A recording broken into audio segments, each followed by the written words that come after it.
ഇന്ന് രാവിലെ നല്ല തണുപ്പായിരുന്നേ. കുറച്ചധികം ലേറ്റായി എഴുന്നേൽക്കാന്. രാവിലെ അങ്ങനെ കപ്പ വേവിക്കാനായിട്ട് കപ്പ എടുത്തു. അങ്ങനെ അതും പണിഞ്ഞുകൊണ്ടിരുന്നപ്പോഴാണ് ഇന്നലെ കൊടുത്ത ഫോണിൻ്റെ നീളം കുറച്ച് കൂടിപ്പോയി. അത് ചെറിയ ഫോൺ ഉണ്ടായിരുന്നോ എന്നൊക്കെ ഇങ്ങനെ ചോദിച്ചുകൊണ്ടിരിക്കുന്നതാണ്.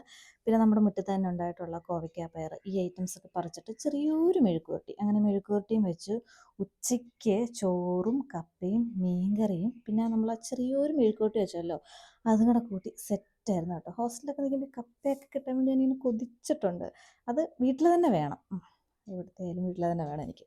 അങ്ങനെ വൈകുന്നേരം ആയപ്പോൾ ഞാനും അച്ഛനും കൂടി ഇന്നലെ നമ്മുടെ ഫോണുണ്ടല്ലോ അതിൽ കുറച്ച് അറ്റകുറ്റപ്പരിപാടിയൊക്കെ ഉണ്ടായിരുന്നു. അതെനിക്ക് അറിഞ്ഞുകൂടാന്ന് ആദ്യമേ ഞാൻ പറഞ്ഞല്ലോ. അപ്പോൾ അത് കടയിൽ തന്നെ കൊണ്ടുപോയി ശരിയാക്കാമെന്ന് വിചാരിച്ച് ഞങ്ങൾ പോയി. ഞാൻ ഹെൽമെറ്റ് എടുത്തിട്ടില്ലായിരുന്നു. പിന്നെ തൊട്ടടുത്തൊരു കടയിൽ നിന്നൊരു ചേട്ടൻ്റെ ഹെൽമെറ്റ് മേടിച്ച് അങ്ങനെ ഞങ്ങൾ അത് ഫോണും പോയി ശരിയാക്കി. തിരിച്ചു വരുന്ന വഴിക്ക് പച്ചക്കറിയും വാങ്ങി. കുറച്ച് തിരിച്ചു വന്നപ്പോഴത്തേക്ക് നല്ലപോലെ ഇരുട്ടിയിട്ടുണ്ടെന്ന്.